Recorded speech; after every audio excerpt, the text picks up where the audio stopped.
अब हम देखते हैं विशेष गुण। सूत्र नंबर 11। ज्ञान दर्शन सुख वीर्याणि स्पर्श रस गंध वर्ण गति हेतुत्वं स्थिति हेतुत्वं अवगाह हेतुत्वं वर्तना हेतुत्वं चेतनत्वं अचेतनत्वं मूर्तत्वं अमूर्तत्वं द्रव्याणां षोडश विशेष गुणः। ज्ञान दर्शन सुख वीर्य स्पर्श रस गंध वर्ण गति हेतुत्व स्थिति हेतुत्व अवगाह हेतुत्व वर्तना हेतुत्व चेतनत्व अचेतनत्व मूर्तत्व अमूर्तत्व, ये आपके 16 विशेष गुण हैं। विशेषता स्पेशली डिफाइंड, जो किसी वस्तु को अलग करके दिखला दे उनका नाम विशेष है।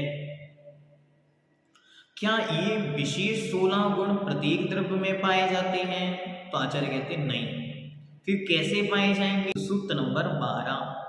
प्रत्येकम जीव पुद्गलयोः सट, प्रत्येकम जीव पुद्गलयोः सट, प्रत्येक जीव और पुद्गल में सट 6 पाए जाते हैं। तो जीव में 6 कौन से? ज्ञान दर्शन सुख वीर्य चेतनत्व और अमूर्तत्व, ये हुए 6।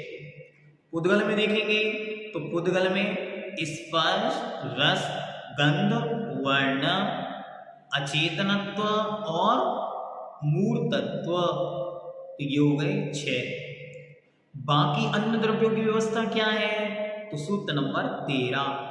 इतरेषां प्रत्येकं त्रयो गुणः, इतरेषां प्रत्येकं त्रयो गुणः, इतरेषां शेष बाकी बचे हुए धर्म अधर्म आकाश और काल, इन बचे हुए 4 द्रव्यों में इतरेषां अर्थात बाकी शेष द्रव्यों में प्रत्येकम प्रत्येक में त्रयो गुणा 3 गुण होते हैं। अब कौन कौन से 3? तो प्रत्येक में घटित करना। तो सबसे पहले लें हम जीव के बाद उद्गल, उद्गल के बाद धर्म। तो धर्म द्रव्य में 3 गुण कौन से? तो गति हेतुत्व अचेतनत्व और अमूर्तत्व।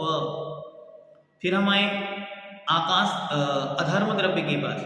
तो अधर्म द्रव्य स्थिति हेतुत्व अचेतनत्व अमूर्तत्व। फिर इसके बाद हम आए काल द्रव्य आकाश द्रव्य के पास।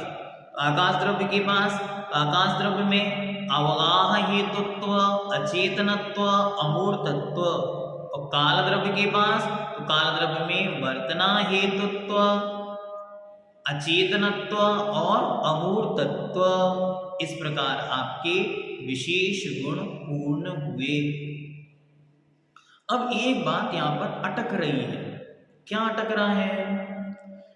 पहले जो सामान्य गुण पढ़े थे वहां भी चेतन अचेतन मूर्त और अमूर्त थे।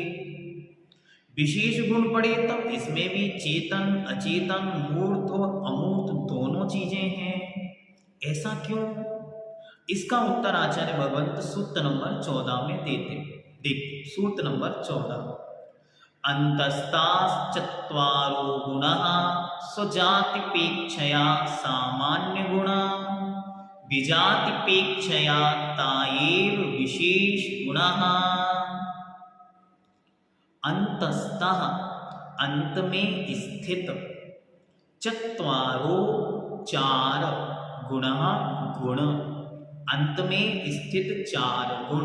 कौन से अंत में स्थित 4 गुण? चेतन अचेतन मूर्त अमूर्त। इन 4 गुण स्वजातिपेक्षया अपनी स्वयं की जाति की अपेक्षा से सामान्य गुण सामान्य गुण है। ताएव वे ही विजातिपेक्षया भिन्न दूसरी जाति की अपेक्षा विशेष गुण विशेष गुण है। कैसे समझें इसको ऐसे समझें, जैसे मैं श्रवण संस्कृति संस्थान का छात्र हूं। जब श्रवण संस्कृति संस्थान के 20 छात्र उपस्थित हैं एक सभा में, तब हम सब के पास जो श्रवण संस्कृति संस्थान के स्नातक संस्थान के छात्र, ये सबका सामान्य गुण है। लेकिन जब ये 20 छात्र एक साथ श्रवण बेलगोला गए और वहां श्रवण बेलगोला में महोत्सव चल रहा है और उस महोत्सव के अंदर श्रवण संस्कृति संस्थान सांगानेर, श्रवण संस्कृति संस्थान खनियादाना, श्रवण भारती मथुरा, श्रवण संस्कृति संस्थान बरुआ सागर, आहार जी, अनेक संस्थाओं के छात्र उपस्थित हुए। अब इन सब के बीच जो श्रवण संस्कृति संस्थान के 20 छात्र थे, वही 20 छात्रों का जो श्रवण संस्कृति के छात्र होना, अभी तक 20 के बीच जो सामान्य लक्षण था, वही इन सब 100 छात्रों के बीच विशेष लक्षण है।